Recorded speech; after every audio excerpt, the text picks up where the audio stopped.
Let me know when All we're right, live. you're live.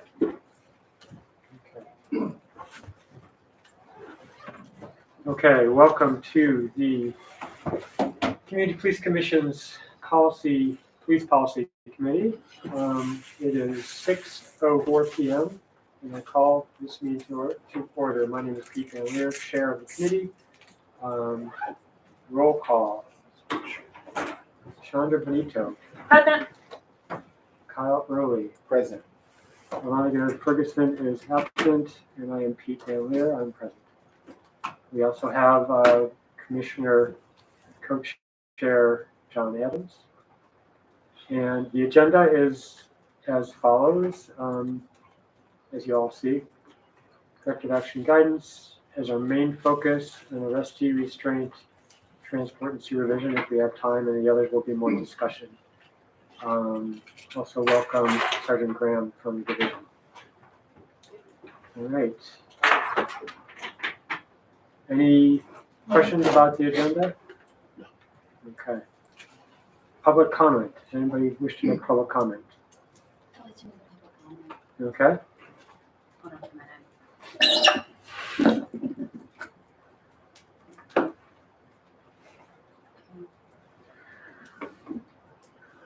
I'd like to read section 2921.03 of the Ohio Revised Code for intimidation.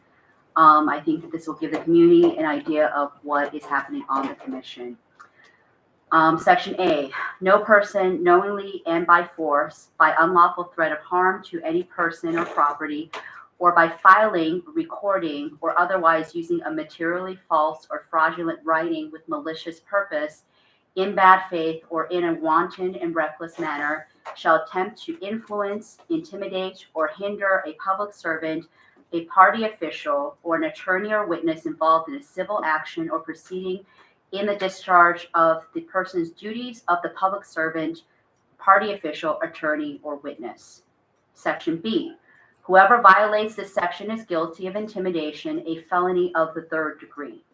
Section C, a person who violates this section is liable in a civil action to any person harmed by the violation for injury, death, or loss to person or property incurred as a result of the commission of the offense, and for reasonable attorney's fees, court costs, and other expenses incurred as a result of prosecuting the civil action commenced under this division.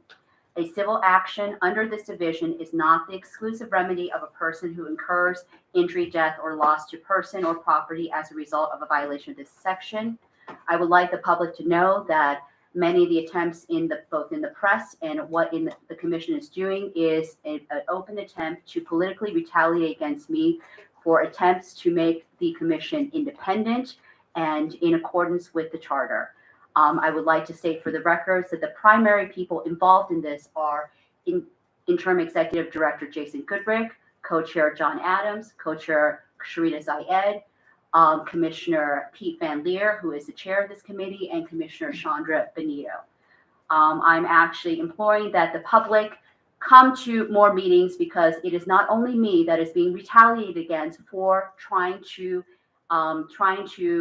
establish civilian oversight of the police.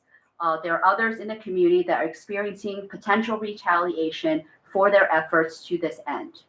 At this point, I have not only been threatened with prosecution and arrest for disrupting meetings, which I've never done, and also criminal trespass on this public meeting, which is a public meeting.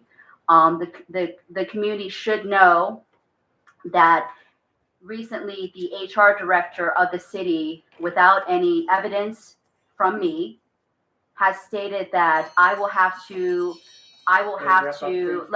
wrap up. Can I finish my sentence? Mhm. That I will have to receive the permission of interim executive Jason Goodrick to attend any public committee meetings. And he is the person that has not only harassed me sexually in November 2023, but as recently as Okay. August 13th. We are going to proceed. I neglected to mention that the officers in attendance have their cameras rolling, their wearable cameras. So just be aware of that. I also have a statement I need to read.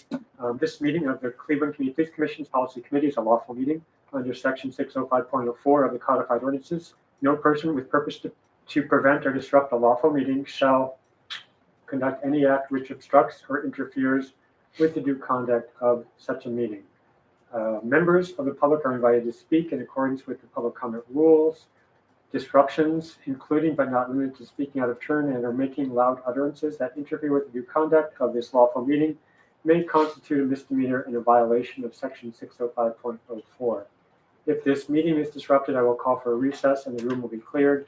Persons who violate the city ordinances and commit misdemeanors may be subject to prosecution. When this body is able to return from recess, then in compliance with the Open Meeting Act and Section 101.021 of the Codified Ordinances, the meeting will be open to the public.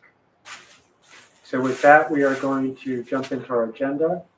And the first order of business is the corrective action guidance GPO. And we have it projected on the screen, and committee members should have received this before the meeting. So we've been doing some work with the division, including Sergeant Graham, on this issue. And this is an opportunity to see how far we, if we can get this moving and possibly even approved tonight. But this is the main item of business tonight. So I will jump in. Let's see, and any commissioner who's been involved with this, feel free to jump in, and committee members feel free to jump in. So things that we're working with a copy of the division that the division sent us several months ago, and we've had several conversations with members of the division to sort of work through some questions that we have and that they had of our version. So a lot of it is based on the policy, the model policy that was passed or written, put out by the previous CPC, I believe in 2020, was it? Mm-hmm. So we drew heavily on that for this, including, definitions of transparency, consistency, and fairness. So I'm not going to run through. If people have things they have questions about, feel free to raise them up. But I want to flag some of the issues that we've come across in our conversations with the division. That sounds good. So let's see, I'm scrolling down to page 7 of 18.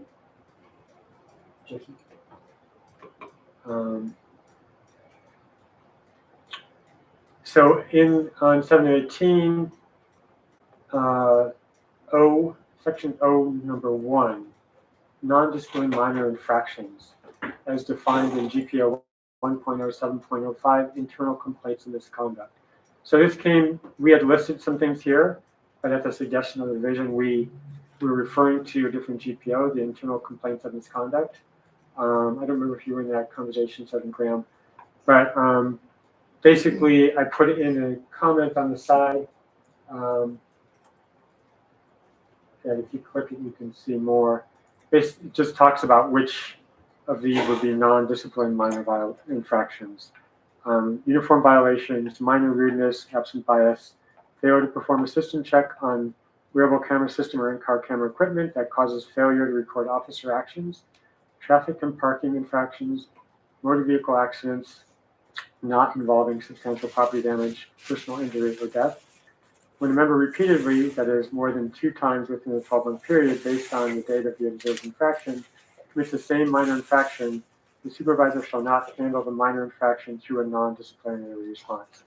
So that's referring to that of the GPO as a way to be consistent. And do you have a question about that, Sergeant Graham, from your perspective? This is the division's suggestion. Just to add from internal complaints misconduct, what a minor infraction is. Yeah, that's fine. Yeah, it's taking language from different GPO. Commissioner. Yeah. Okay, thank you. So I know that we had talked about whether to edit the 1.0705 to include the things that we addressed, or whether to also include that in here. Because I'm wondering if we reference it, then theoretically anybody dealing with discipline should be then referencing that GPO. So yeah, I think that's fine. Any other committee member have a question? Commissioner Any thoughts Van about Leer, you said that any commissioner Members of the that, public are able to, I'm not a partic- member of the Okay. public.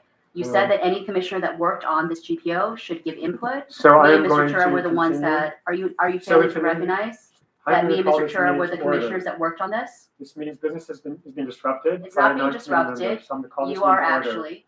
Please refrain So from do you say, just disrupting say this yes or lawful no? meeting. I will stop asking the question. So Do you intend to speaking out of recognize me turn- as a commissioner that worked on this GPO? I am Yes or going no? to talk to committee members who are here as committee members. You're contradicting your own Speaking out of statement. turn or making loud utterances. Then fine, then have them, interfere with the due if conduct of this meeting. it arises to This is a a warning disruption that of such the meeting, activity is in violation of the codified ordinances. and it's must not a stop. violation of the codified ordinances. So are there no questions from committee members?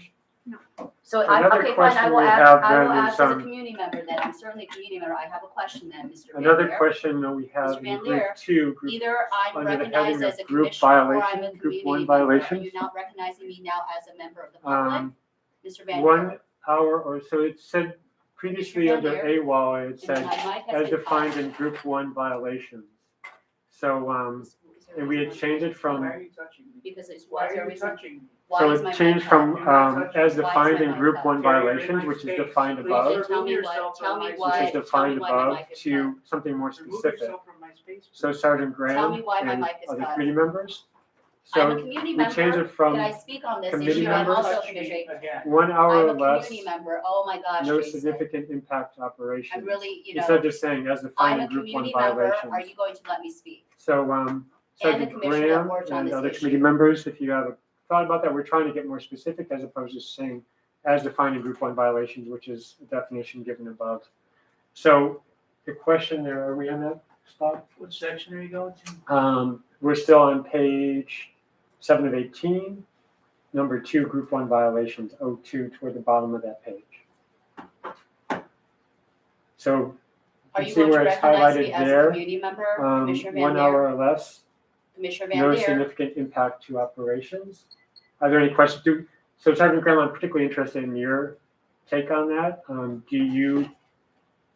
There's a struggle between like being too specific or not specific enough, and as defined in group 1 violations seems somewhat vague. Maybe could we go through the 3 AWOLs?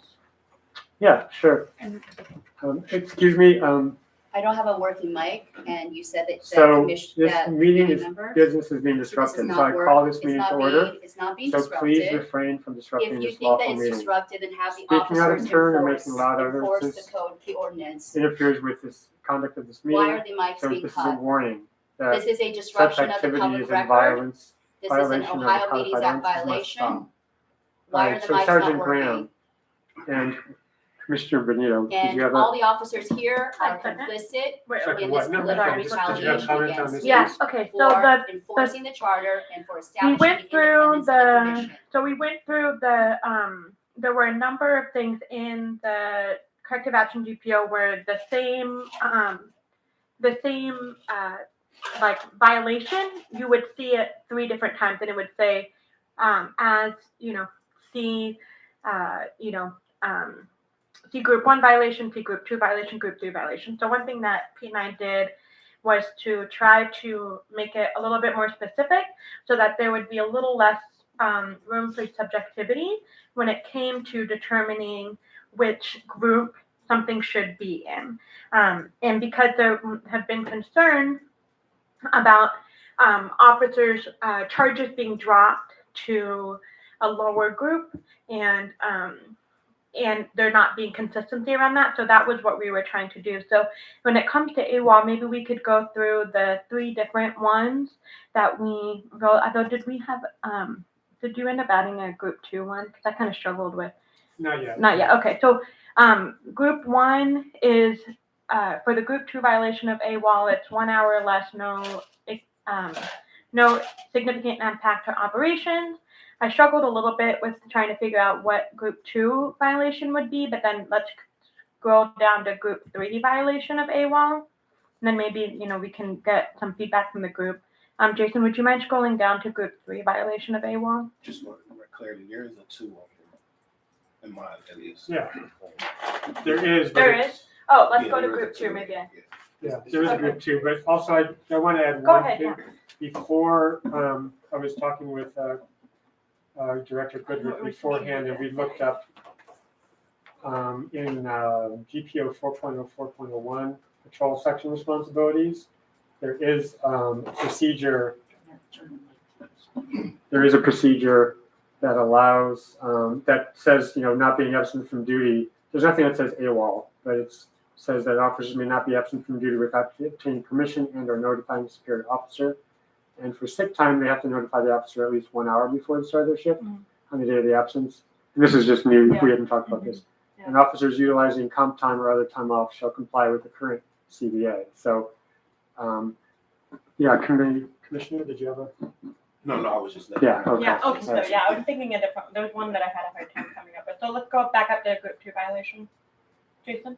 Also, Jason, could I do this for you? Then I could look at it. If you want to, that makes it easier. Which? Yeah. I can tell me this. I did earlier today. I only got the rest one. Thank you. I'll do it again. Group 2 violations for AWOL. Let me get that. You see it. Okay, great. It's green on, so. I understand. All right, so, go ahead. Hold on. So, yeah. Okay, so for the group 2 violations, it says AWOL. So how we distinguish it from group 1 is for group 2, it says AWOL 1 hour or more, or 1 hour or less AWOL that has a significant impact on operations. And then group 3 was AWOL no call, no show for an entire shift or community event. And part of what we were thinking was, if an officer is supposed to be engaged, at a community event, but then doesn't show, they might not have missed their whole shift, but the impact of them not showing up for an event that they were supposed to go to with the public, we think has kind of a significant impact. So these are kind of just some draft language, so we especially wanted to get feedback on those. Yeah, and for additional information on page 3, under the definitions, at the top of page 3, there, each group 1, group 2, and group 3 is defined there in group 4. So group 1 says misconduct has a negative impact on the operations or professional image of a division, or that negatively impacts relationships with other officers, agencies, or the public. You can see that on the screen too. Group 2 violation, misconduct contrary to the division's values, interferes with its mission, operations, or professional image, or involves a demonstrable serious risk to officer public safety. Group 3, misconduct that involves a serious abuse or misuse of authority, unethical behavior, or an act that results in actual or serious and adverse impact on an officer or public safety or the professionalism of the division. So we were trying to move from those definitions. Each one had said, AWOL in group 1 said as defined in group 1 violation. So that's what it's referring to. So we're trying to get more specific. So Sergeant Graham, I'd be particularly interested in hearing your thoughts on that, like the value of being as specific as possible, or the downsides. Yeah. I'm trying to remember if the other policy said anything about tardy versus AWOL. So not showing up to work at all would be what I think AWOL is. Not showing up late an hour, after the start time. So AWOL is absent without leave. I would Right. think they didn't show up for their shift That's a good point. versus being tardy. Okay. Yeah, we weren't totally clear on that. Go ahead. I was thinking similar, the same thing, but then also it doesn't have to be, but I'm just wondering, have we thought about listing out the number of violations in terms of AWOL or tardy going under these different groups as well? So for instance, if an officer is continuously tardy does that stay in group one, or does that proceed to group two? Didn't know if we thought about Yeah, so if you look at the very end, to answer your question, there's a table of discipline, or actually it should be table of corrective action. Yes. You can see like the first time you get verbal reinstruction, the second time you get written reinstruction, the third time it advances to group one. So that, I think that addresses your question, right? Yeah, but is there? So if we were using AWOL as an example, the first time that they were AWOL, if it's a group one violation, then it would be written reinstruction. If it was the second time they were AWOL under group one, it would be 1 day suspension and so on. Yeah. So one thing is in terms of how we could then edit this language, thanks for the clarification, Sergeant Graham. Would it, group one, would an appropriate example of group one be, you know, there was a medical emergency and they later were able to, you know, or a family emergency, you know, where they provided documentation, or, because I think that part of this is what we don't know is, because right now the division is the one that's kind of categorizing which, and I think some of the subjectivity also goes to show why it's kind of hard to define that. So we don't know exactly. So we're curious if you have any insight on that. Putting you on the spot. I know, right? Yeah, we can always. Did y'all discuss this with, Captain Simon? We touched on it. We touched on it, but we did not go as deep as we're going right now. So, sorry. Okay, repeat the question. In terms of coming up with new language for AWOL, can you think of do you know example? I mean, we can always just go back to Simon and I think the Penny and Carney would also have a lot of information on that and seeing how they've been categorizing. I was gonna AWOL. say, Lieutenant DePenty probably has more insight of the different groups as far as AWOL and what the mitigating, aggravating factors are to put it in those groups. Sounds good. And I think the comment on tardy is also relevant. I think that might be something that, I think we, in section one, the non-disciplined minor infractions, Yeah, I think- tardiness only shows up. where does it show up? Yeah, that's what I wanted. It only shows up in group one. Oh yeah, there it is in group one. So I think that's a really important. Yeah. So it could be that, so we'll do that for each of these AWOL pieces. Yeah, I'll put needs updated. Okay. All right. So then the second one. I thought I updated this. Which one? Court failure. Yeah, I don't think this is the updated. It is. I may have made some, editing different edits. So what did you, court failure to appear as defined group? I just, out. Yeah, so I kept it and I left it as defined in group one violation. So violations is how it's been defined. And we're trying to get to the value of specificity versus the value of just referring to the definition of group one, group two, group three violations. I think it was a challenging exercise to figure out how to get specific, especially because we can't possibly predict every type of scenario that might happen. So I think that one thing that might be helpful is maybe as a committee, we could have a conversation about the value of doing that. Do we all agree about that? That would be super helpful. So I don't know if you have thoughts about that. And you can see throughout there's different places where it says as defined. And in some places, for example, in group one violations under grooming and uniform violations, I think we did get more specific there. And that was a conversation we had previously, and the division was okay with that. Chair, are we talking about the value of when it's listed multiple times, adding definition to it? Yeah. Well, that right. the value comes from because You should use a mic.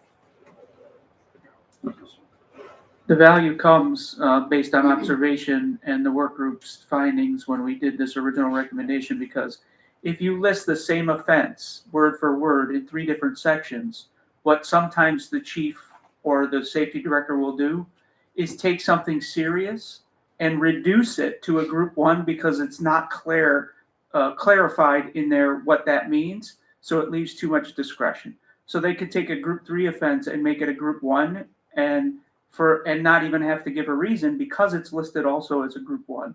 We've seen that in our cursory look at letters of the past where something will seem pretty serious and randomly the chief or the safety director will say, well, I feel like it's more of a this, and reduce it to that. So you do need to have some dividing lines between redundant offenses, or else you leave it open to discretion and the option for people to escape with more lenient outcomes. And that is documented that does occur. So I pulled up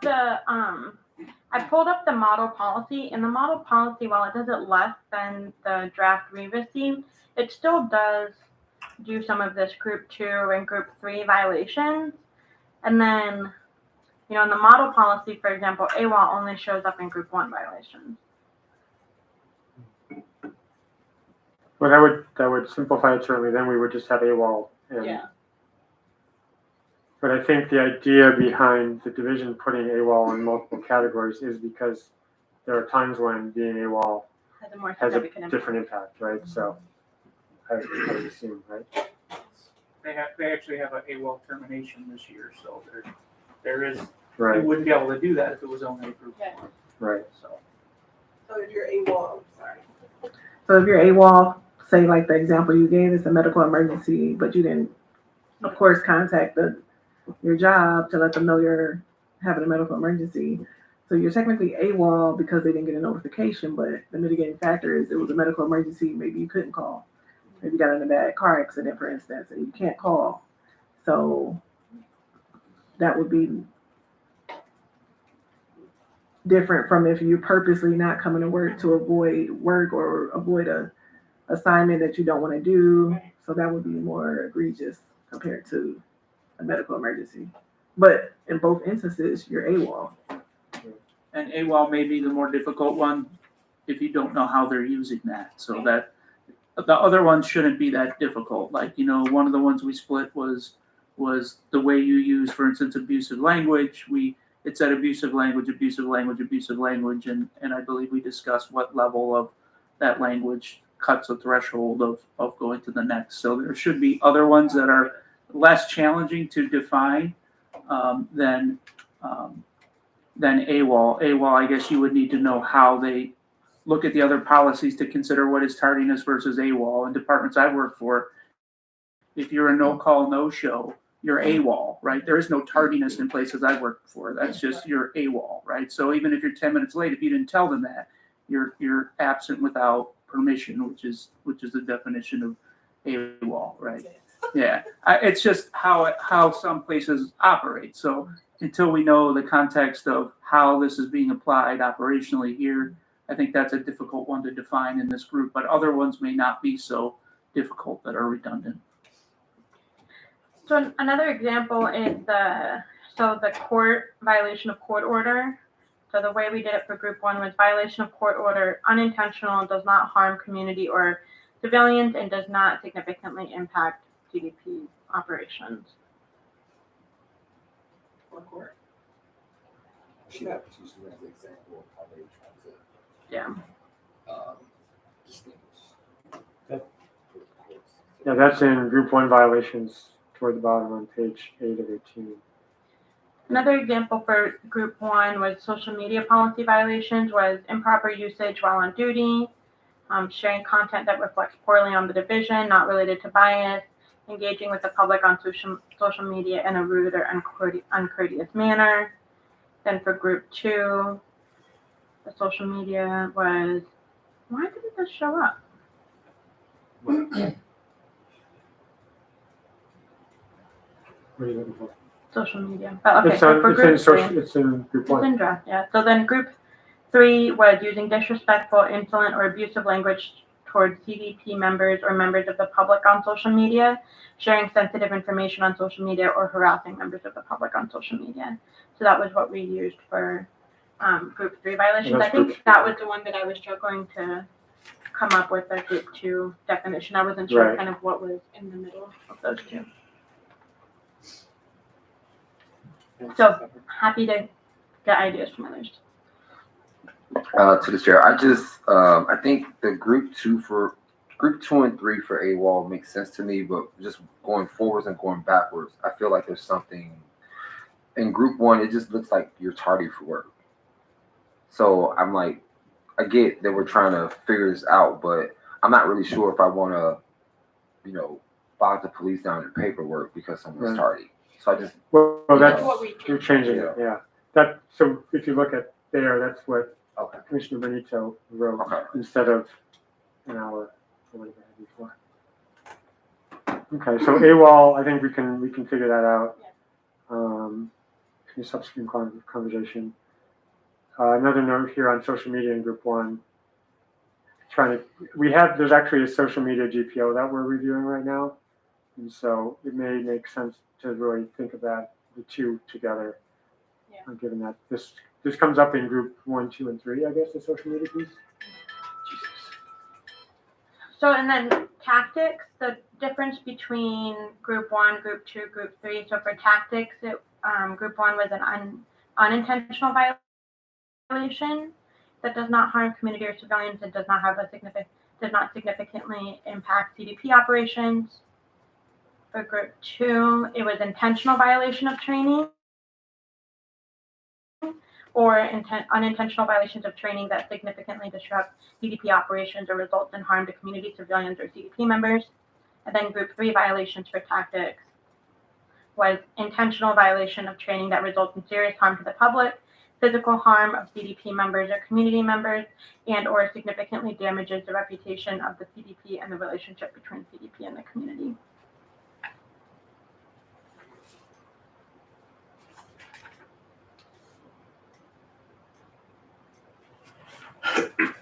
Any questions from committee members?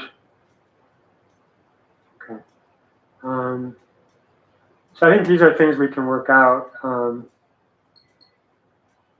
there any other ones that we wanted to check in with right now, Commissioner Benito? I think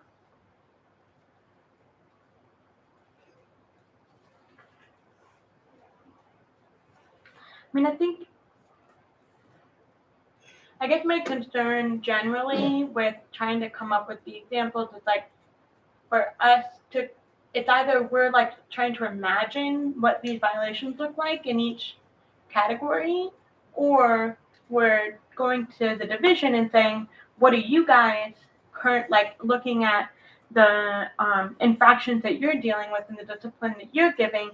What are the most common scenarios that you're giving a group 1, group 2, or group 3? But then that also, are we creating a scenario that then if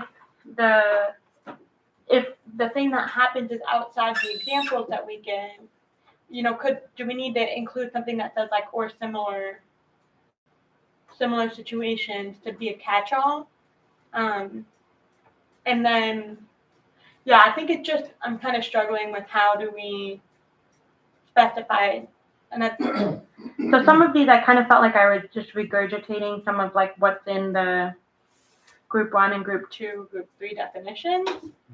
And so then I don't know if we're really getting more specific. So I think, for example, the insubordination under group 3, actions taken against orders or advisement from superiors that results in serious harm to the public, physical harm to CDP members or community members, and or significant damages to the reputation of the CDP and the relationship between CDP and the community. Like, in terms of how do we come up with examples of insubordination that are more specific, should be insubordination in certain types of calls, like in active shooting situations? I think that would be another way that it could be specific, but I feel like this is, I just have a quick comment on yeah. that. Insubordination, actions taken against orders or inaction. not doing what they're telling you to do. Yeah. I don't think you need to get specific as far as what you were just saying.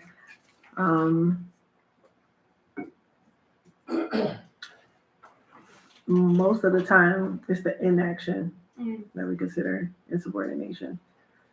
And going back to the tactics real quick, Going back to what? tactics, Tactics, for which? yeah, any one of them, Yeah, it has the word intentional. yeah, And that's something that really can't be proven. proven. Yeah. So I wouldn't use that word. Yeah. You can just leave it as violation of training, Yeah.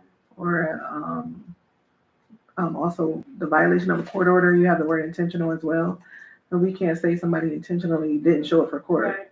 So Yeah. I think we had the conversation with Depending.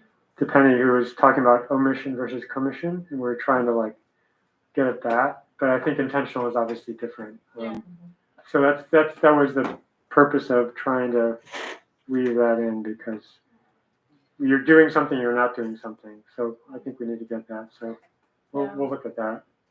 To the chair, one of the ways you can look at how the ORC does it, culpability, so you can put knowingly, they use negligence, knowingly, things like that, so you can stick to those words, because that is your culpable mental state. Did you know that you were violating your training when you did that?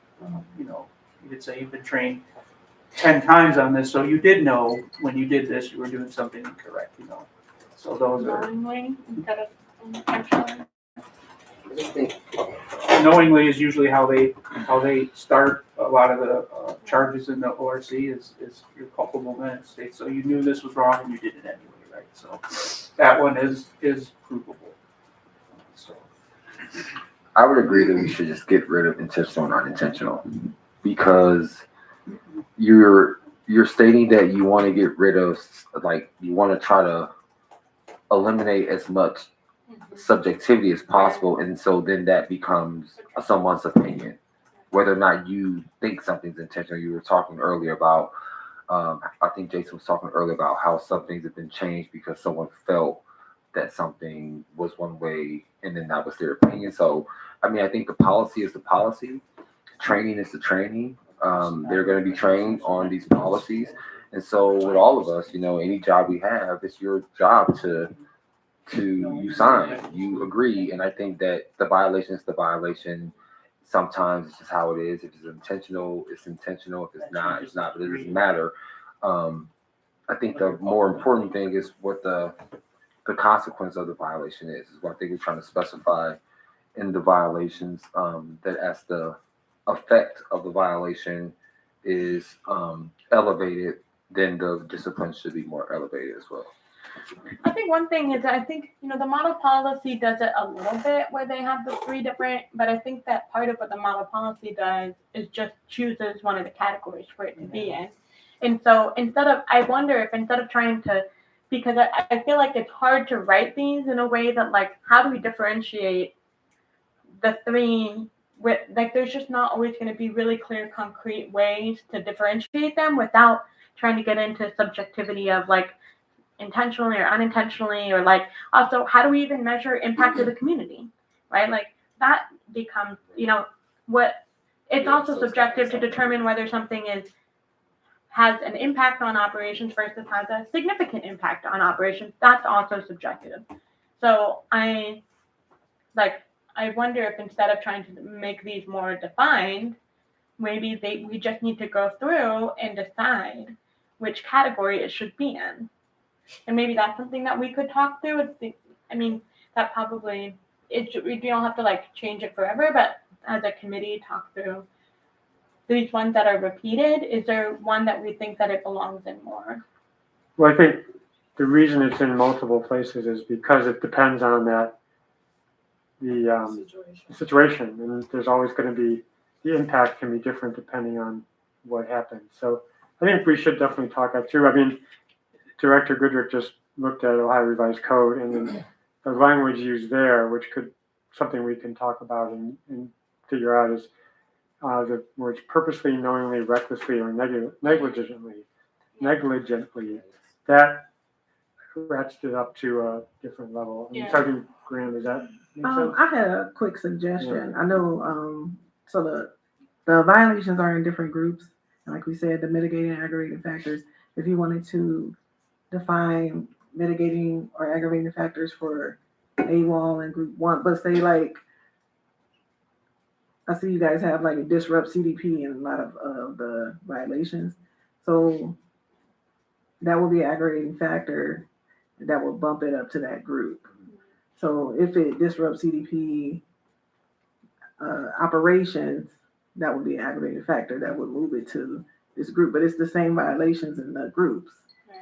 So if it doesn't disrupt, you see that. Yeah, we did.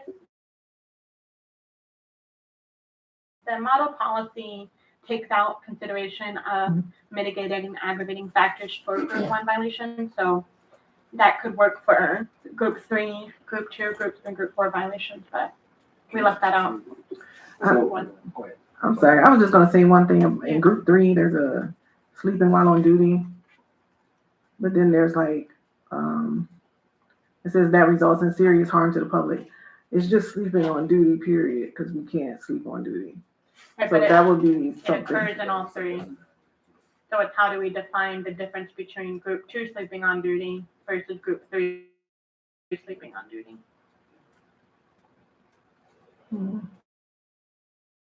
I mean, I think what I hear Sergeant Graham saying is, with the example of sleeping on duty, it's just sleeping on duty.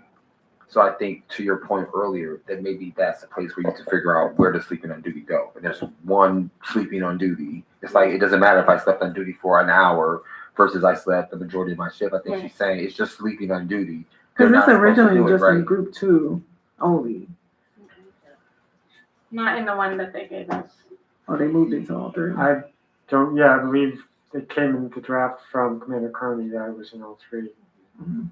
So I mean, we can revisit that. It's like, and that's again looking at the different impact, right? I mean, group 2, it disrupts the operations, as you said. Group 3, serious harm to the public, etc.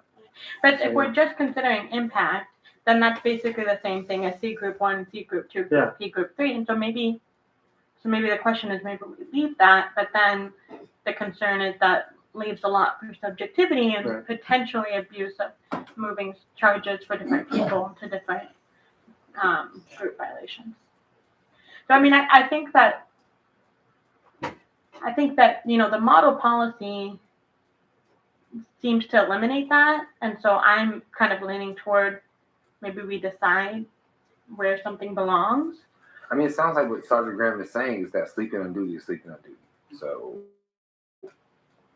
Yeah. Maybe you have to- I mean, I don't So know. if you slept on duty, say you're assigned to do something and you fall asleep and now your prisoner escapes.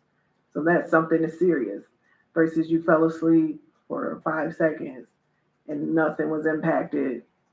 That would be, so the letting your prisoner escape because you fell asleep would be something a little bit more serious that I could see the huge aggravating factor versus somebody just saw you sleep for 5 seconds and there was no impact to the operational. So you're saying that should be dealt with as a mitigating aggravating factor versus in different categories. what result is. If you scroll down though, that's not how, go to the table. I'm going. Yeah, I could show you why the mitigating and aggravating factors don't work in the way that we're discussing them, right?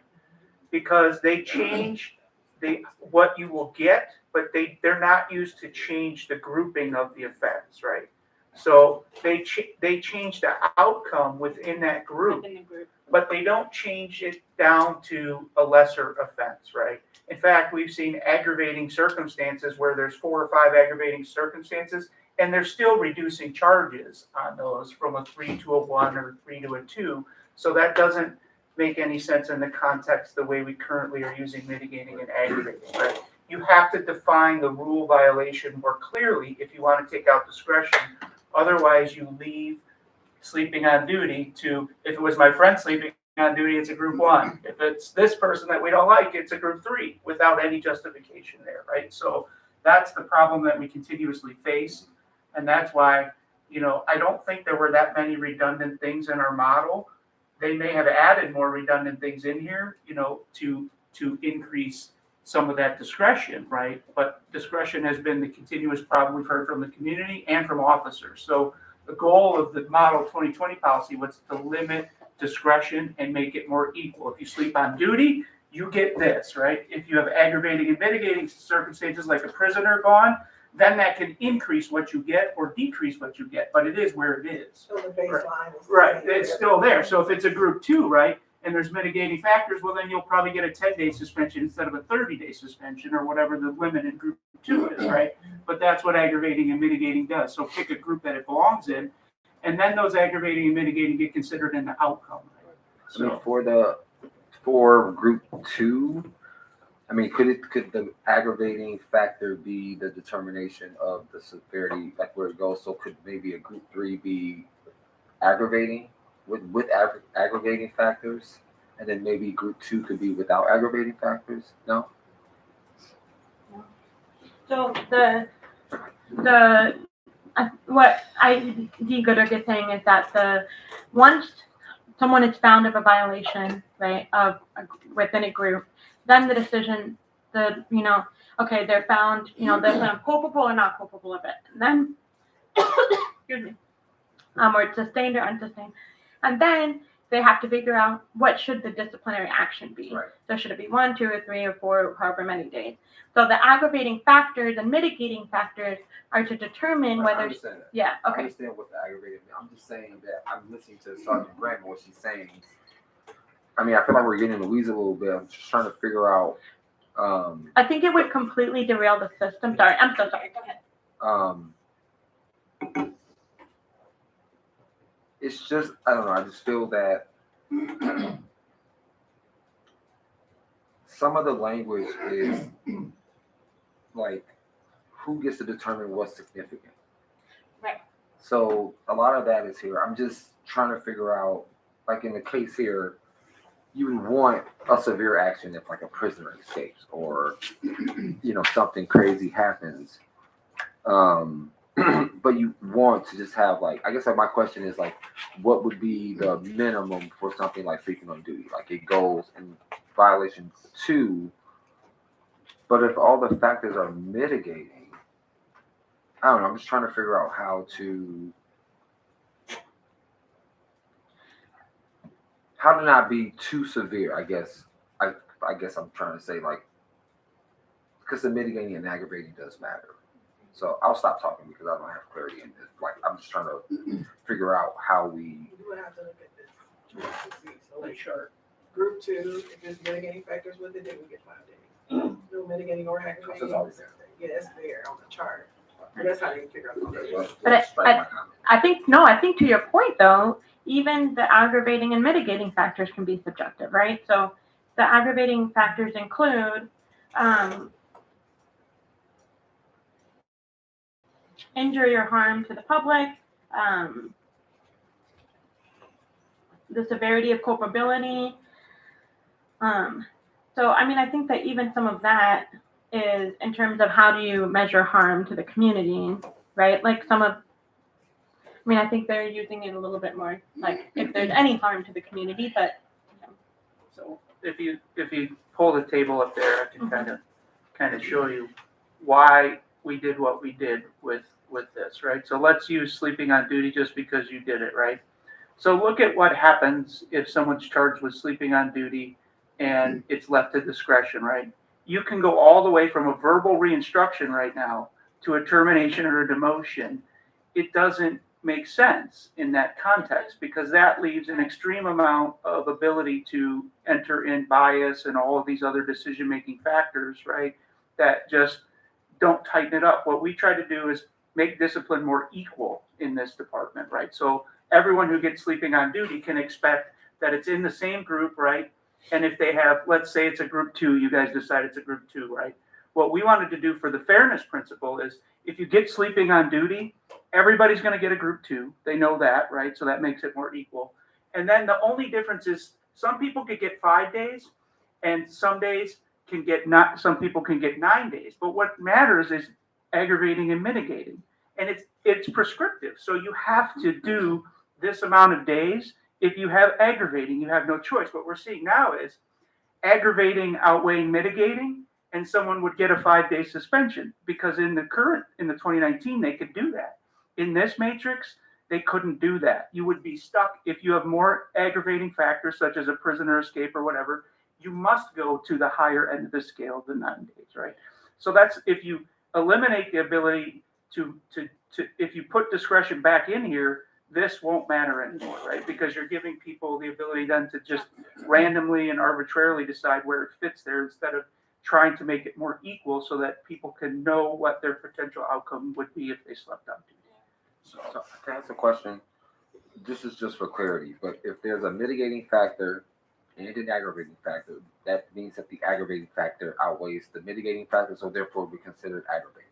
Just want to make sure I'm correct and think about it. Because we have mitigating and aggravating, no mitigating or aggravating, but we don't have anything for if there's an aggravating and a mitigating. It's like, what happens if Well, that falls in the same range, so 7 day and 7 days. So if you had 1 and 1, we would do that. So it's always the weight of it. So it has to outweigh. You have to have more mitigating than aggravating, or more aggravating I than understand mitigating. that, but my question is, if there's 1 and 1, And then if it there's a would, they mitigating would, factor and an aggravating they factor. would stay in that 7 days. See, so you can't, if you have 1 and 1, you're right there, 1 aggravating, 1 mitigating, you're getting a 7 So the days. answer is yes. Yeah, That they if there's an cancel. aggravating and a mitigating, then it becomes aggravating.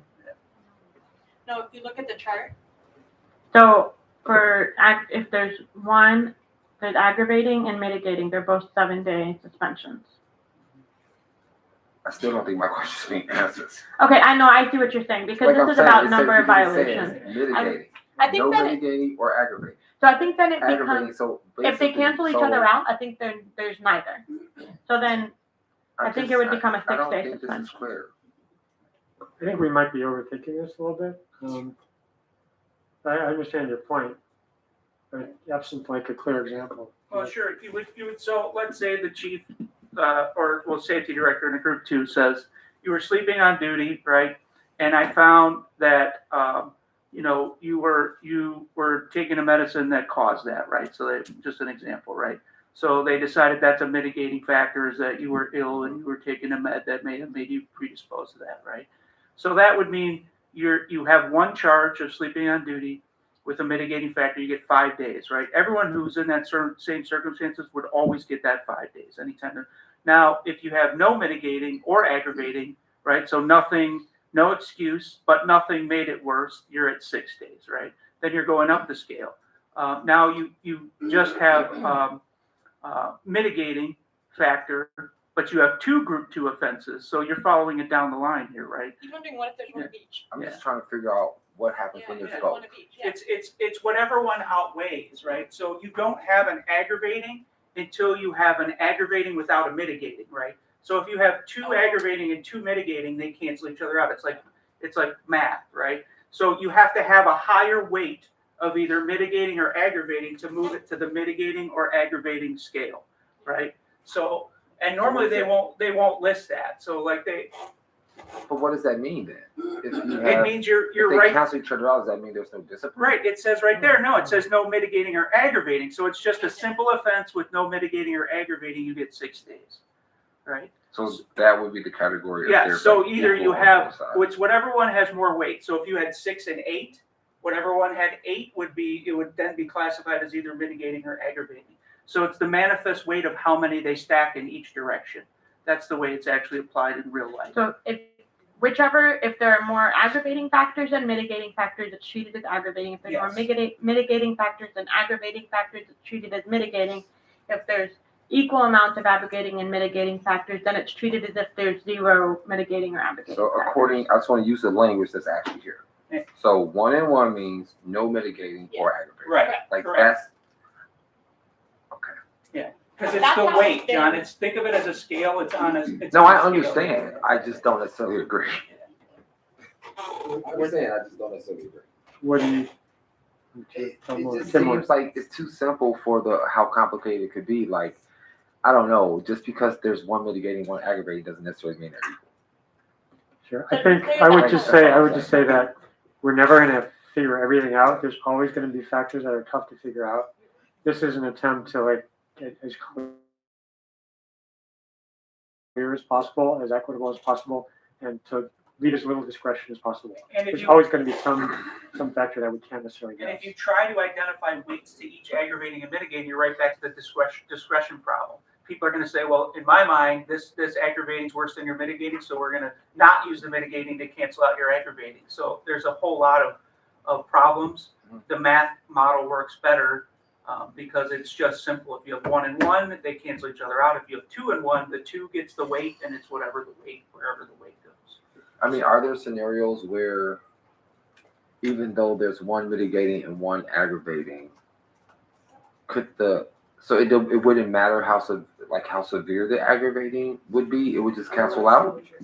That's all Yeah, I'm saying. I I'm get just what saying, like, you're- if they're just gonna cancel each other out, but if the aggravating is really severe, I feel like it shouldn't. be Because if it's canceled really out. severe, they list multiple aggravatings. So it's very unique to have one really severe. Like if it's aggravating, they can list, if you go back to that list, they'll find ways to do it. The bigger problem we have with aggravating and mitigating isn't them canceling out.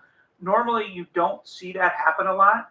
The bigger problem that I've noticed is you'll have 4 or 5 aggravating factors and they'll apply the discipline of a mitigating level, I've seen that right? before. So that is where I'm seeing a problem. It's not so much that we're taking aggravating factors and mitigating factors and not balancing correctly. We're way off balance because there are times where they'll list only aggravating factors and they'll still get the lowest outcome for that group, which doesn't even make sense in the matrix. So I want to point out too, that some of the aggravating factors, for example, could be in a different group. Like, for example, somebody falls asleep on duty because they're using drugs. That is automatically a group 4, right? So it takes it out of the realm of sleeping on duty and puts it in something else. There's other drug-related violations, like there are other The aggravating should issues. move it from Just a level, without a the group sleeping 2 part. to level 3 or 4 or something. Right. Okay, I got you. I just wanted to put it out there. I wanted to Yeah, no, share it's that. good to have the conversation. Yeah. Okay. So It sounds like what we're kind of leaning toward is making a decision about where each of these violations, having them in just one category. right.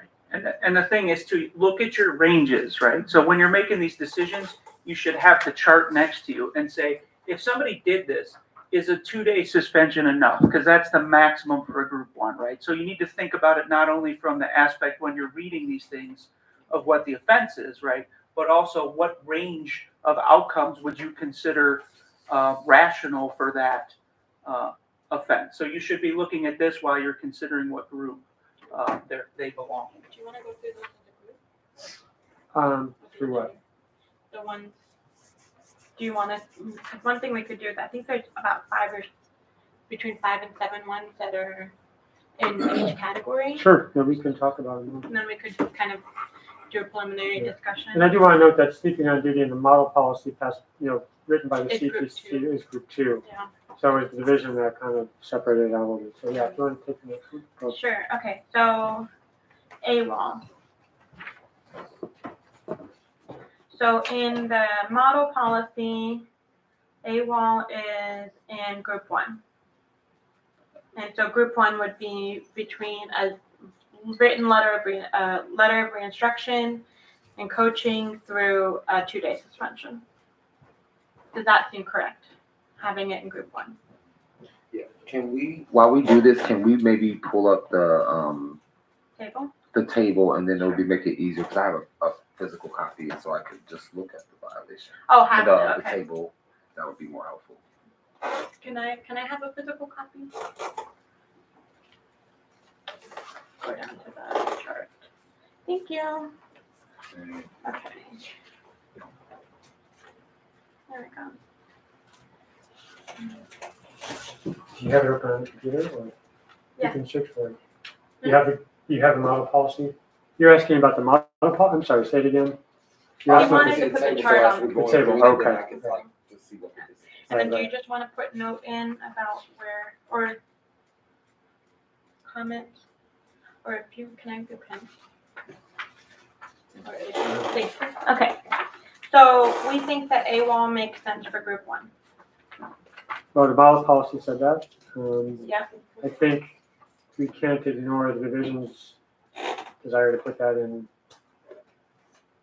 division had that in different categories, so I think we need to consider that. I mean, I'm not sure, but I think the idea of like what AWOL means is like, and it also combines with other factors, right? So if you're AWOL and not much else happens, that's a group one, that's fine. But if you're AWOL and somebody gets hurt, that immediately, it doesn't have to be AWOL, you're gonna be in a different category anyway, right? So it could make sense to be in group one. Do you know, Sergeant Graham, the reasoning behind? I think it seems like division one in multiple groups because of the different factors, right? That's what I believe. Yeah. Yeah. I mean, I know, again, putting you on the spot, and you may not When be. they wrote it, I wasn't involved, so I don't know why they put them in those. So we can come back with our recommendation to put it in a certain group, and we're going to continue the conversation. We'll hear from folks who wrote it. So court failure to approve, Can I just say one thing about the AWOL? go ahead. So for group one, it says AWOL 1 hour or less, no significant impact. Group two says AWOL 1 hour or more, or 1 hour or less AWOL. Okay, that so has- now So we're we've- trying to decide. So Yeah, go ahead. we've talked about like from Sergeant Graham, like that's tardy, an hour, Okay. like you're being tardy, and that's already dealt with. AWOL is really missing a shift. Right, yeah. And maybe we need to put it in the definitions as what AWOL means. I don't know if we have it up there, but that's something to consider. So just to clarify that. Okay. Failure to approve appear in court does not appear to be in the model policy. So, yeah, unless we consider that violation of court order, which I don't think we do. Oh, failure to appear in court without notice. So that would be group two. Does that make sense to people?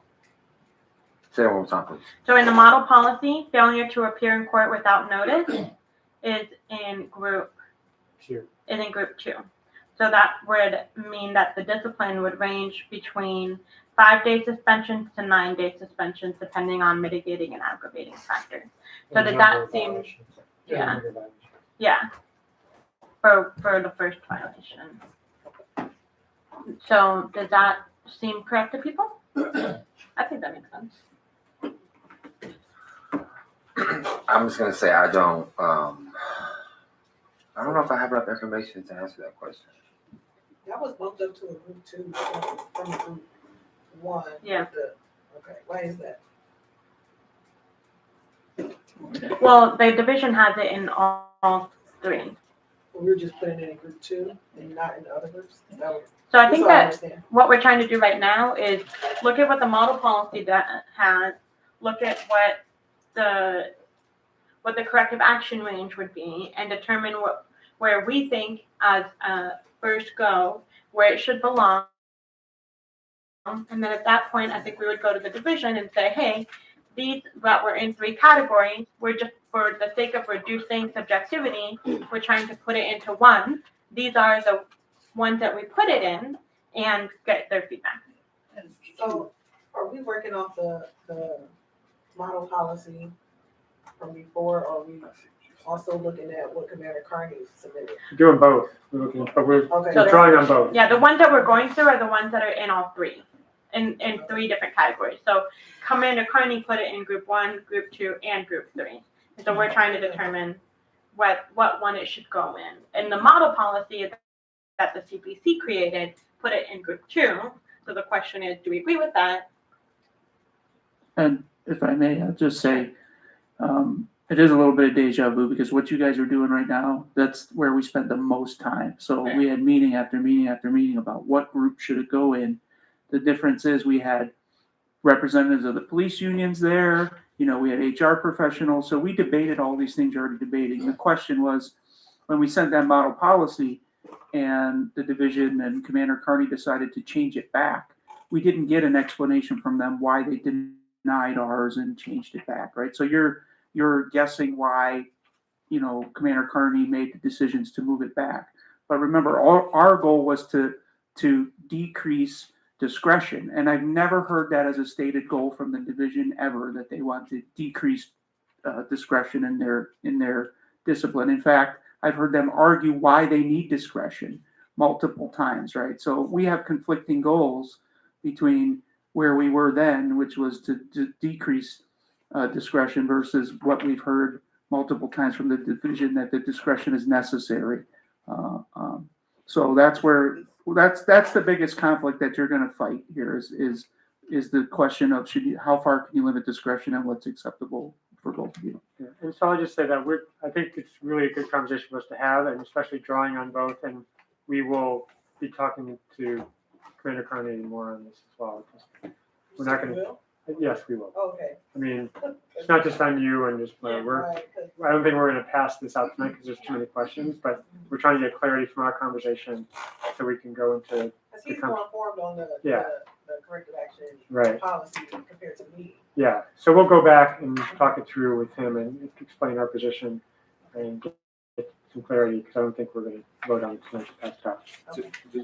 Do we need for the group 2 violation, considering that you added the qualifier of like family emergency, or I forget what the We're other thing taking was? that out. You're gonna So, take that out? yeah, so now what we're trying to, so that was when we were trying to put in some explanation for why it would be considered a group 1 or why it would be considered a group 2 versus a group 3. But I think that what came from our conversation was it's really hard to like take something subjective and try to make it concrete and objective. And so I think that is why the work group that did this before had it in, like they just, for almost all of them, just said, for most of these, we're just going to have it in one. So I think the only one that they added differences for, they had in failure to notify a supervisor. Oh no, that's not. The things that they put under multiple were the grooming and uniform. No, actually, I don't think that they had any of them in multiple categories. So that's kind of, they did that to reduce subjectivity. And so what we were trying to do is when the division put them in 3 categories, we were trying to, okay, how do we take some of the subjectivity out of this? Well, how the committee that did this before and the work group that did this before, the way they took subjectivity out of it was saying each violation is going to be in only one category. And so then for the, so then, the question becomes for us is, I think as IAG Goodrick explained, is we have to decide, how much subjectivity do we want to have in this GPO? But I think one of the challenges with, I think why we're struggling with some of these conversations and is that they did very in-depth work in the previous work group and struggled with all of these questions and went in depth into where should AWOL be. And sounds like they, had a lot of back and forth around it should be here, no, it should be here, and here are the reasons why. And all of the experts that were relevant to it were having that conversation. So now we're trying to look at it and be like, do we revert to what the previous work group did, even though maybe I can't personally articulate as much like beyond that feels right or that makes sense to me, because I wasn't there for those conversations. But I also feel like the previous commission did a lot of work on this, and I'm like, if they publish this report, I think that I trust that. But I also understand not wanting to make decisions and put things in that we can't, make the argument for ourselves. But I think that's because either then the solution would be, do we go back and redo all of that work, bring back all those people to the table, rehash that out so that we can make that argument? Or do we say, we trust the work that the previous commission did and we're going to utilize that? Because I think that I'm sure there's a lot of arguments that could be made for why certain things, obviously there's certain things that are pretty straightforward, right? Serious injury to a community member or the death of a community member, right? Because of negligence, that's pretty clearly group 4. Bias, right? Group 4. But the ones that there's an argument to be made why it's group 1 versus group 2. And so I get not wanting to agree to something when you can't make the argument for yourself why. But I also not sure it'd be a good use of the commission's time to go back and repeat a lot of time-intensive work That's already been done. Can I ask you a question, Sergeant Grant?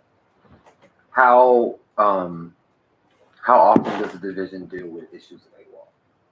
Like, we're spending a lot of time talking about this, but like, how typical of a violation is? I mean, I'm not. I can't answer that. I'm sorry. I wouldn't have the answer. Okay. She's When not- when she's I from the searched, policy. it only came up one letter in this year, so.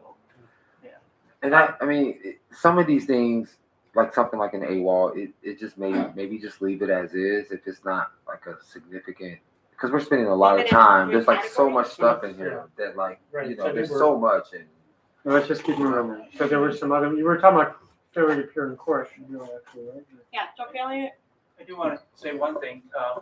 The other thing that was accepted, and the CPC did this, is we created a group 4. So that's another thing, is we parsed out all the 3s, and they're infinitely long. You can get from 10 days to 300 million days or whatever it was. And we decided at some point you have to cut that, right? And just say, now you're probably going to be fired. And that's how the group 4 was born. So not only did we reorganize 1, 2, and 3, we created a 4, which is for the community, because these officers we felt just shouldn't be here if they do these things. And that's, so the next one, the failure to appear in court was group 2 under the model policy.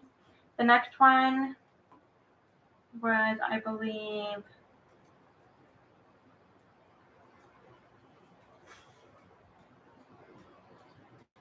I think it was the social media policy. What group are you Hmm. on? What group? I'm just going through. I'm in group 1, going through the ones that appear in all 3. So social media policy violations appears in multiple. And on the model policy, It's in group 1, I believe. I think Actually, it's in in group group 1 and 2. 2 It's in group 1 and 2, for the model policy. yes. The second last one in group 1, violate the city's HR rules on Okay, social yeah. media, unauthorized use on duty. And in group 2, it is violate the city's HR rules on social media, which seems somewhat redundant. Do you Yeah. remember what that conversation was about? no, but at that time there was, what you're dealing with there, the difference is there's a specific social media policy that's also on your desk, which would have made us reevaluate that based on the policy. At that time, there was not really a firm rule on it. So I think we need to look at the GPO that we're Yeah. reviewing and sort of Okay. align these. Yeah. So that one is going to be tough to align because you have, you may want to move this forward the way that they have it, and you can always go back and fix that one section later. But that's a tough one because you have to reconcile it with another policy. that Yeah, you're we could also working on. do a reference to the policy that we're working on. Yeah. So the way the model policy does tactics is, so that's another one here. Tactics is for the group 1 violation, it is violation of training. And then it's a group 2 violation of prohibited tactics. So if you did a tactic that's prohibited, that'd be considered a group 2 violation, whereas if you did a tactic incorrectly or didn't follow the training on a tactic, then it would be a group 1 violation, which I think that makes sense. And that was one of the ones that took us a long time to get to that conclusion, but how do we parse that out? So. So group 1, what do you guys think? Does that seem good to you?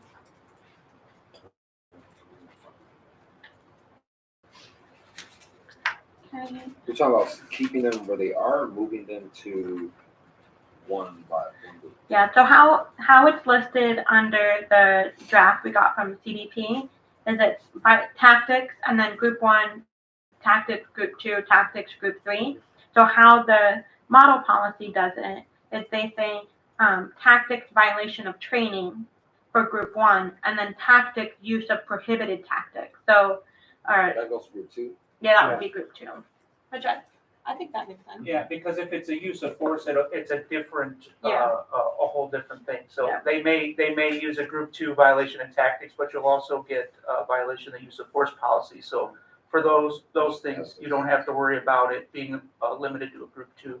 Right. So, Okay, the other one that was in multiple ones was, I think, the unscheduled absence. Your training.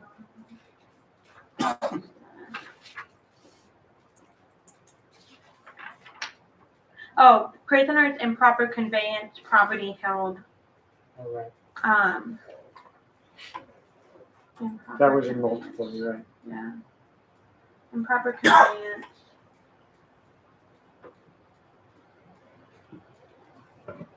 And the distinction there was whether it resulted in damage versus, Right. it was group 2, it said prisoners of proper conveyance property improperly holding property or booking, whereas, Now, I'm not seeing it in the model policy. I think it wasn't included there. So Yeah, the so searching yeah. of a person, of a subject is in the model policy, but so improper conveyance. So this would be, improper conveyance would be like you were supposed to take a subject somewhere, but you ended up taking them to a different place, or you had property from somebody, or you had, property that was seized and you were supposed to take it somewhere and that didn't happen. right, so there was a difference there between knowingly, we use the word unintentional, but Yeah. knowingly versus, and it doesn't result in harm, whereas the group 2 was, I think we didn't have it there, but it just says improper conveyance, property held or booking. So I think the question that's kind of what it becomes, should it be written re-instruction to a 2-day suspension, or should it be a 5-day suspension to a 9-day suspension? Well, I think Well, if we don't have to automatically say it can't be in 2 different groups. Sure. Right? I think there could be situations like this one perhaps where Yeah. there really is a difference and it's clear enough what's happened, and if there's no harm to individuals, then that's maybe group 1, and then if it does somehow result in harm, or if there's recklessness or knowingly doing it, it could be a higher level violation. for the prisoner one, so for the group 1, it says, they both say prisoners improper conveyance, property held or booking. The group 1 says, we're going to take out the unintentional, but it says does not result in damage to or loss of property or harm to individuals. But the group 2 is blank. It doesn't say. Yeah, I it think has we need to address that. have it, right? Yeah. See, if we're gonna keep it there, we would just.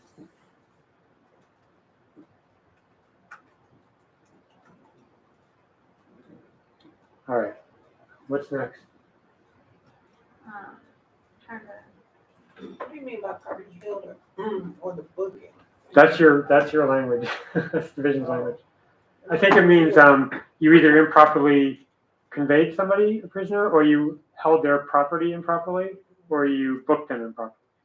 I think it's just clunky Okay. language. It took me a minute to figure that out. But I'm pretty sure that's what they're getting at. We did at last year, we put some new stuff in the arrested property inventory in GPL. Was a new section about, Say that GPO again. property it's, inventory. Property inventory. 30302, 30202, 30302. 30302. The first section was changed.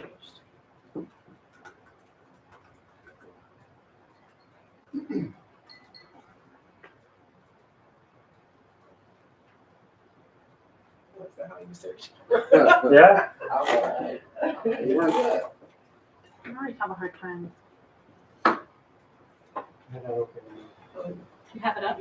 Well, I do, but Oh. not.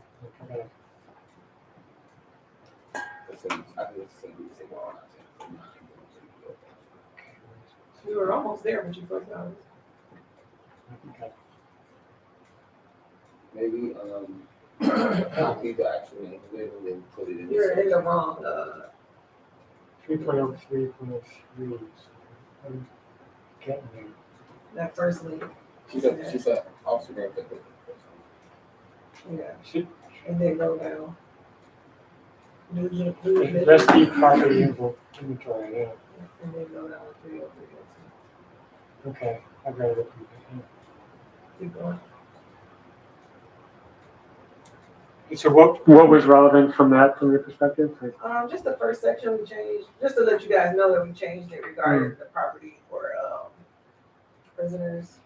Mm-hmm. And Okay, we'll look at that. So these are the procedures. This is the first section. Great. The first section of the procedure. With the italicized words, that first section. All that is new. Okay, we'll take a look at that. But yeah, this was language from the division. It's in italics. So this is definitely added. And we will So it sounds like this is one that we think maybe should be in multiple potentially, we'll have to, question mark, yeah. Does this only deal with vehicles? no, No. I don't believe so. It says removed from individuals, so if someone has it on their person. Okay. When they arrest you, you have to make sure we secure your property, yeah.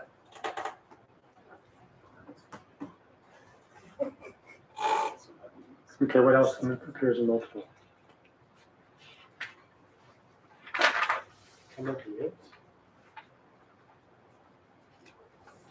Violation of a court order. Violation of a court order on the model policy is in group 2. It's in group 1 as well. On the model policy? Oh, I don't have that. That's great. Yeah, no. The model what the previous commission recommended.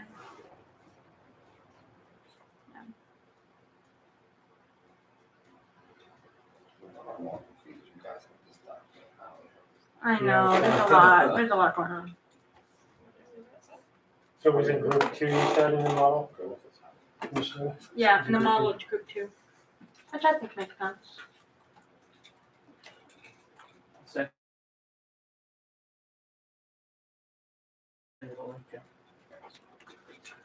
And then Okay. the other one, so one that's in multiple, another one is disrespectful, insolent language toward a superior officer.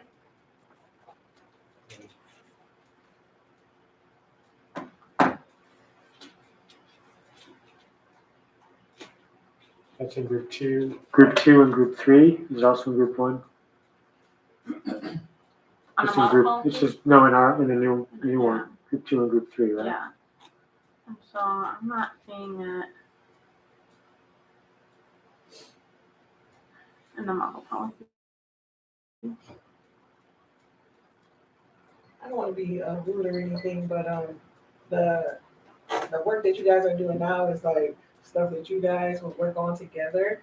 I did have some input on the Rusty Okay, other policy that I could input on. Sure. Have more input on Okay, versus corrective action, but I didn't want to. yeah, no, that's good to know. Let's move, You're there's a not couple other big issues on this.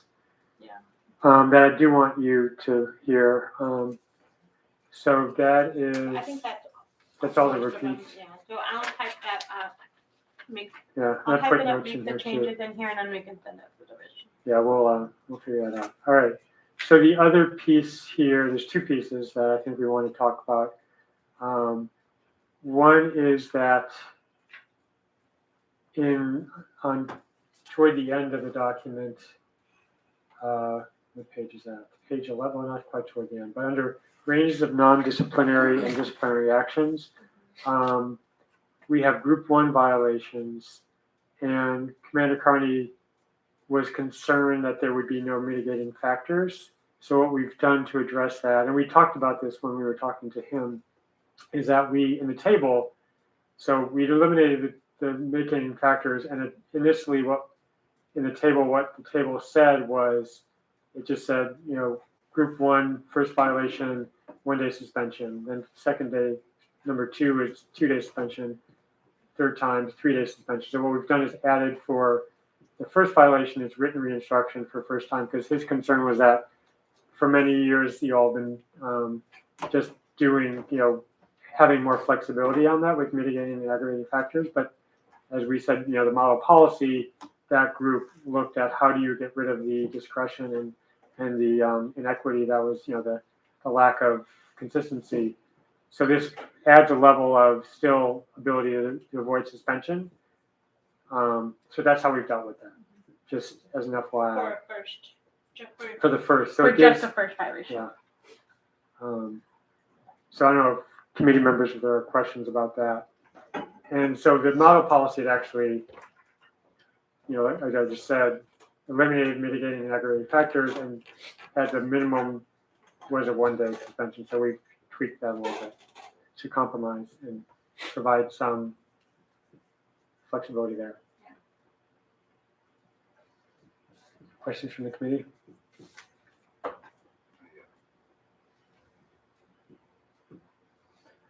Sergeant, when you speak on that next policy, can you turn your mic down? So I got a text that people are having a hard time hearing me. Sorry. That's okay.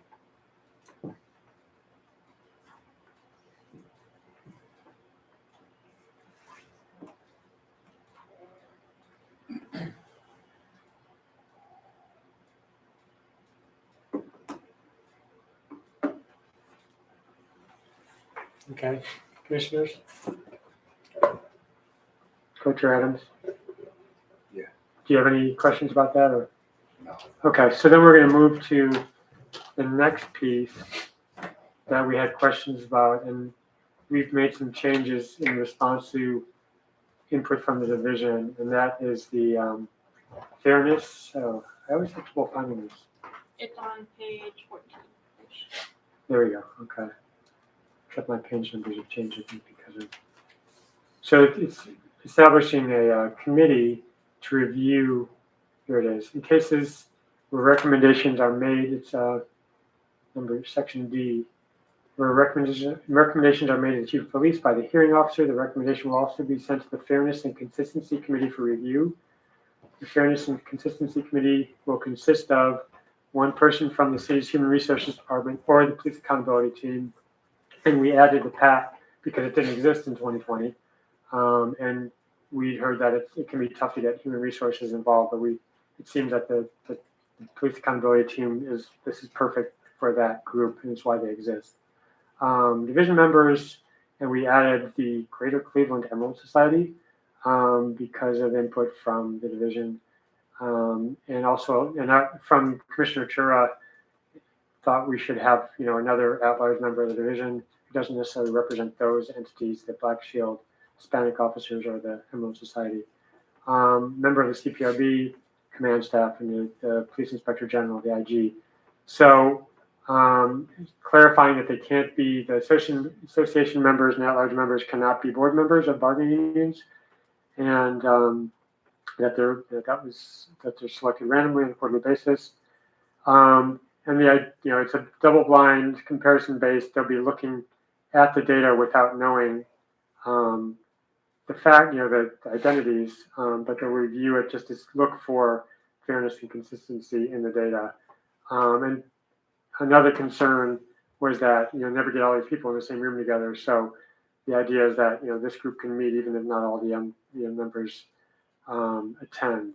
So I think we've answered the division's concerns, and we've kept true to the idea of the vision of that the model policy. Do you have anything to add? Can I ask a question? These different groups, so at least one of these people will be like a patrolman. Because I see that we have HR, we have a Black Shield, Hispanic officers, Greater Cleveland Emerald. Those are officers. Those are officers. Those So are they would members. be patrolmen. Okay, I should make sure that they have representation. Yeah, I think that was the goal of the model policy, was to ensure representation from people who are doing the work. Any questions about that? All right. Well, we've got a lot of input. Do you have anything more, Commissioner Benito? All right. So we'll move on then to restraint, arrestee restraint, transport, and supervision. So, Sergeant Graham.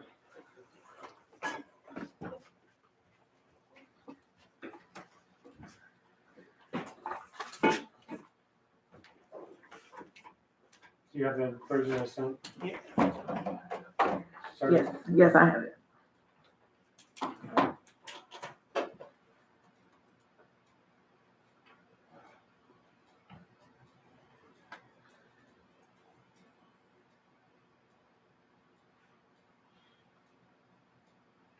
Oh, I thought you were pulling something No, up. no. Oh, I'm sorry. But you can start. Okay, section 1A,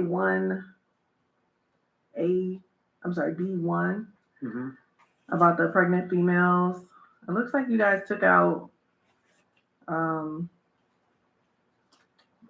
if a pregnant or postpartum female presents a serious risk of physical harm to officers, themselves, others, and you took out and/or property, and I added that back.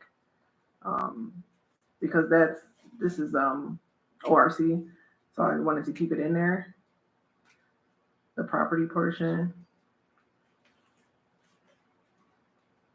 Could you expound on why the property piece is important? Because it's ORC, that's where we get it, that's where we got that from. Okay, we can add that back in. 3.0, 3.02. Point oh one, And it's that's, 3.01.01. Okay, you have it. Yeah, so 301. property, okay. And if it's ORC 290110, if you needed to reference that.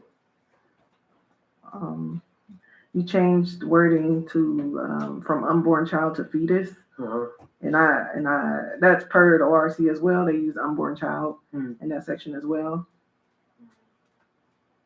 So which ORC is the property piece? The 290110. 29. Yeah, that whole section is from Okay. that. Yep. All right. It's also in the policies that we reference, the restraining pregnant female policy Okay. as well. You can have that. We can look at that again. Moving down.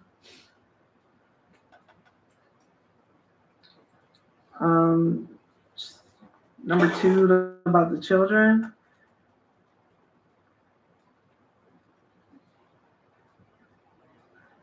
So I referenced section 2B below. It goes into when we can handcuff children, and that's also ORC. I'm sorry, which, two, I don't see a 2B, do I? No, section 1A, number 2. Yeah, 2A. Children under age of 13. You put every effort will be made to avoid handcuffing children under the age of 13 unless they present a clear serious risk of physical harm to officers. But per section 2 on the second page where it says transport 2B. So all this italicized wording is from ORC. So can we not have different standards than the state on that? I think we can, yeah. You can go above the standard. So what would be considered going above when talking about age of a child for handcuffing? So so I guess I totally understand why you guys in the draft of the policy would take from the state ORC, but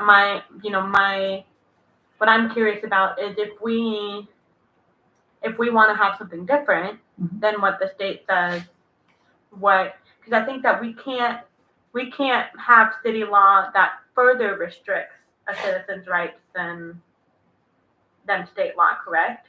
But in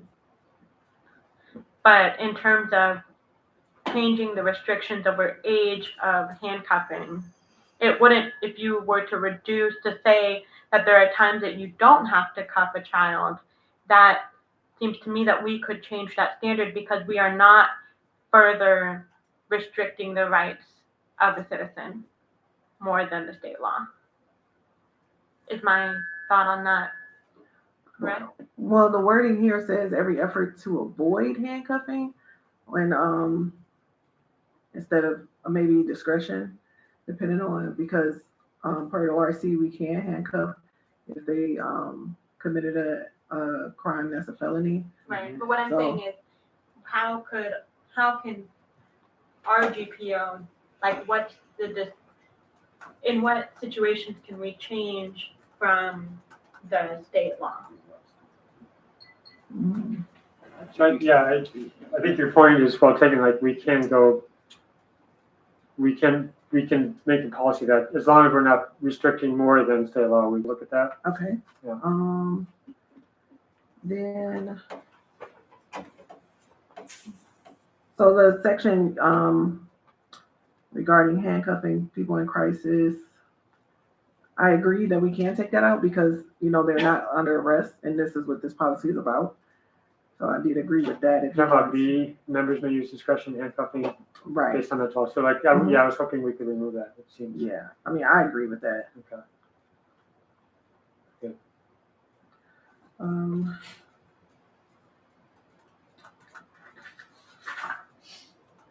I sent you language about the deaf or hard of hearing section. But, I will look for that. I know I saw that email and I couldn't find it when I was okay, finalizing this. well, I have it. Okay, What I great. have. So where Um, is that? Which section are we in? It's So like, this is, still section 1, but then it will go down to, 1A, what would be number C? That's where I put it. 1A. It would be letter C. And, Okay. and what I said was, arrestees who are deaf or hard of hearing, who use written or American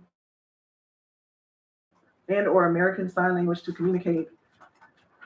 Members shall utilize the deaf or hard of hearing communication cards to assist when communicating with the arrestee when feasible. If a qualified sign language interpreter is utilized in person or through a video remote interpretation device, the handcuffs shall be removed while in a secure facility so they may communicate effectively. So that's what I have regarding that portion. Okay. I do remember that Mhm. email you sent, and I apologize for not incorporating that one, because it seems like something we should consider.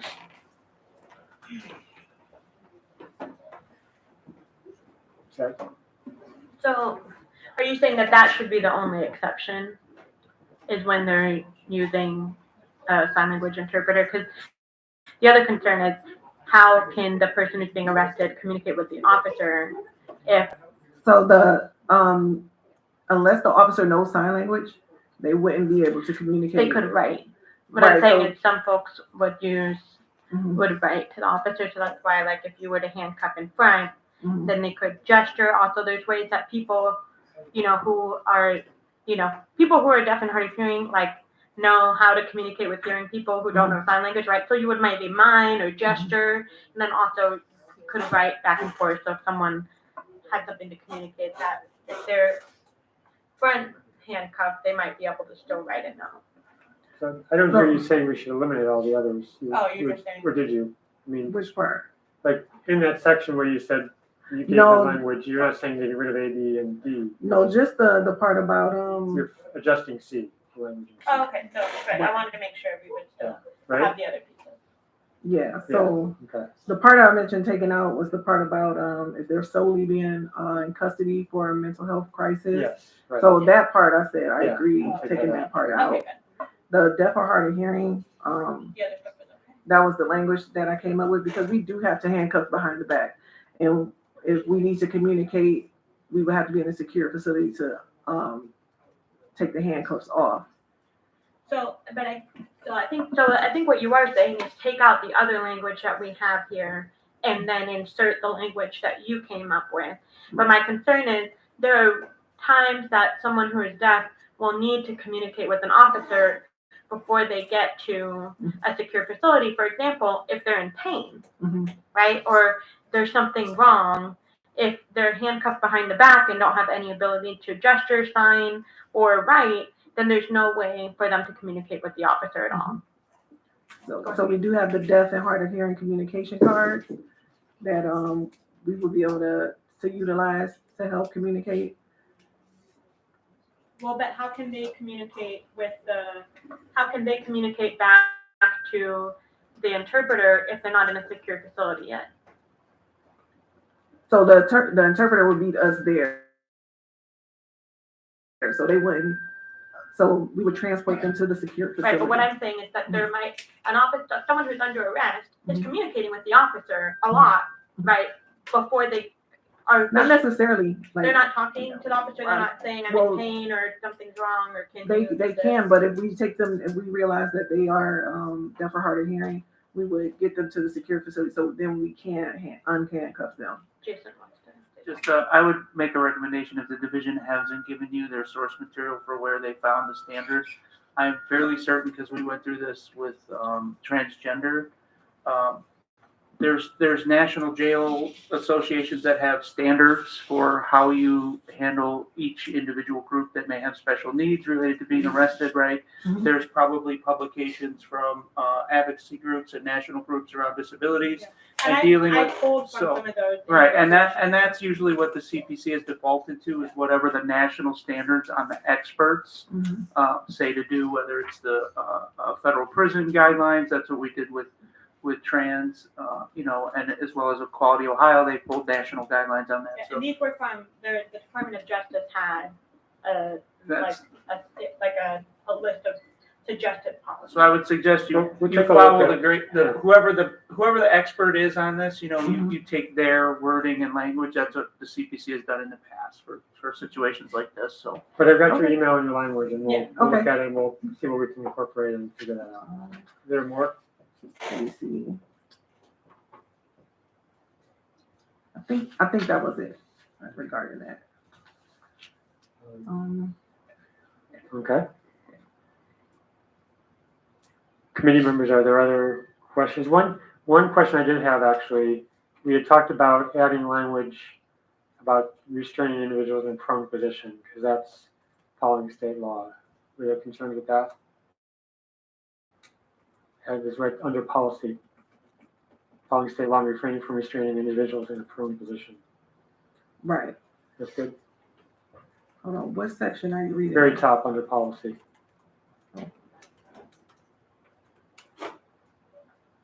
Are you saying you added that or? that Yeah. was it?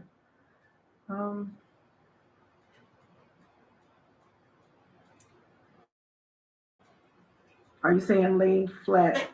We shouldn't handcuff people that are laying flat. Face down, Mm. but prone. So we do handcuff people in a prone position, but then we sit them up. Okay, we'll have to look at that. Okay. Because we'll take another look at ORC. Okay. Make sure we're aligned. Okay. Committee members, are there any other questions?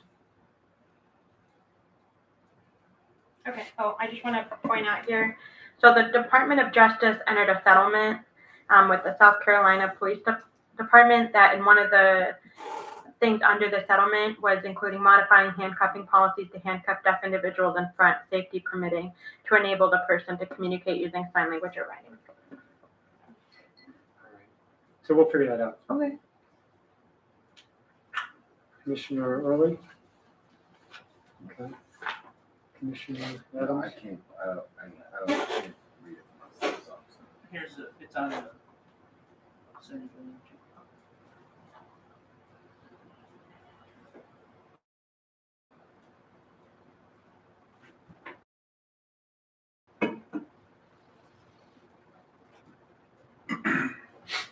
To the chair, just remind you about the time. Yeah, I think we're about wrapping this up, and we'll do public comment and then. Any other final questions? Because I think we've done a lot, and we'll keep working. Thank you, Sergeant Graham. Oh, you're welcome. Yeah, thank you, Sergeant Graham, for being here. And so with that, we will move on to public comment.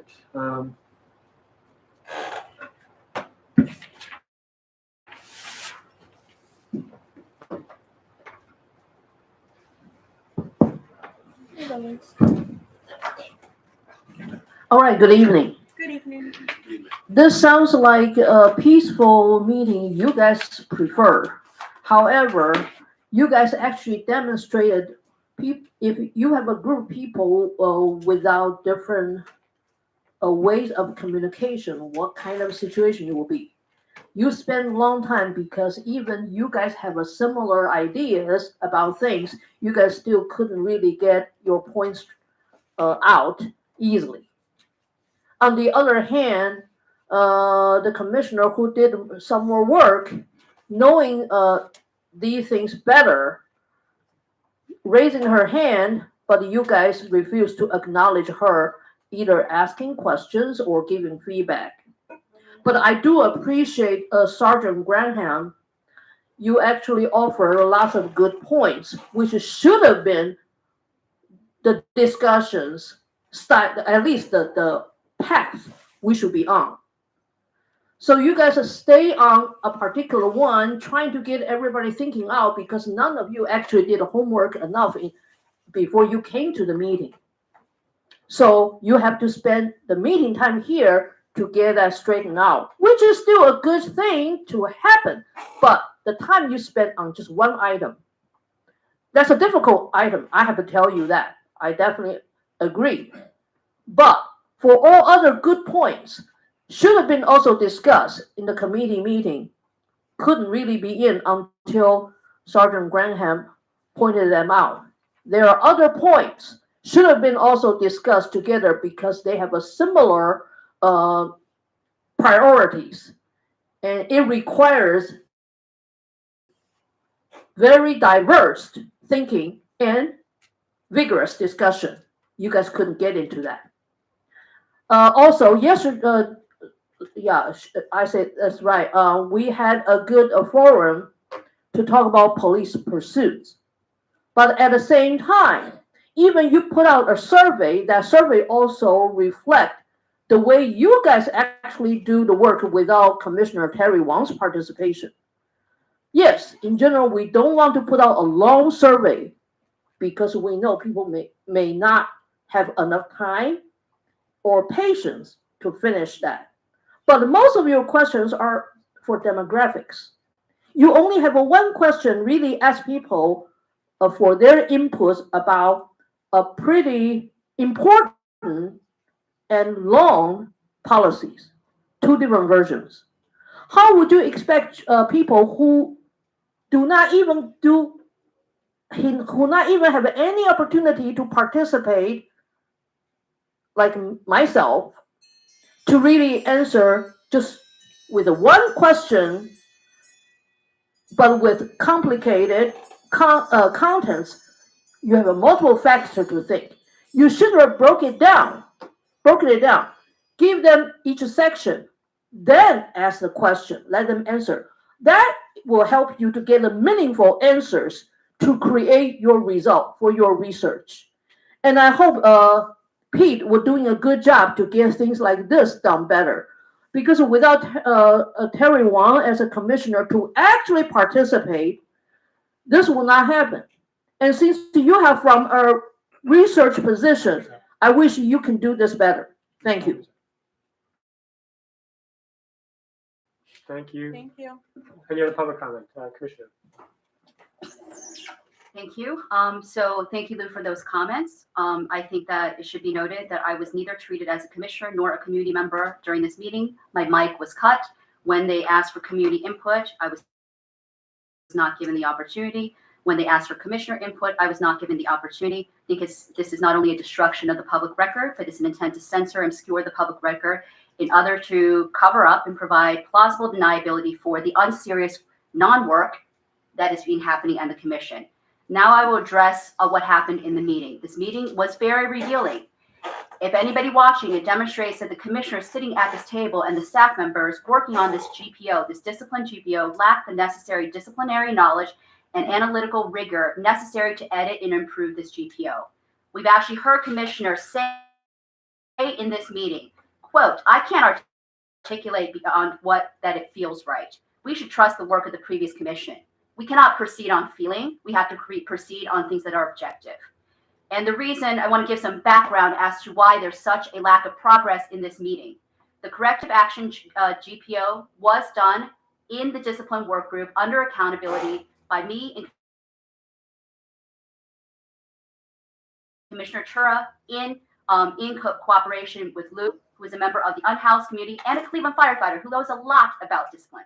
The work was already done, the first iteration. Instead of looking at our suggestions, this commission and this policy committee has chosen to ignore the suggestions of the former IA commander, who probably knows a lot about discipline, as well as other input. Now we have 4 commissioners sitting at this table, flim-flamming around, struggling to understand how to solve the problem, which is a real problem. How do you eliminate discretion? How do you have a fair GPO? So, but the problem is, let me provide a solution, okay? You know, people are just obviously providing. There are other elements to the discipline system. there is something called the Manual of Rules, which the Discipline Work Group also worked on. That is the constitution that supersedes even the GPOs. There's other GPOs that talk about things such as AOL, Sergeant Graham, right? AWOL, and all those things. You need to eliminate discretion in those elements because the point of accountability is not to just focus on the end state of punishment. You're going to have a real problem if you do not create a funnel for success for officers before that point. Again, how do you eliminate discretion? You can do it linguistically. You can look at adjectives and adverbs and abstract nouns, but you have to look at those other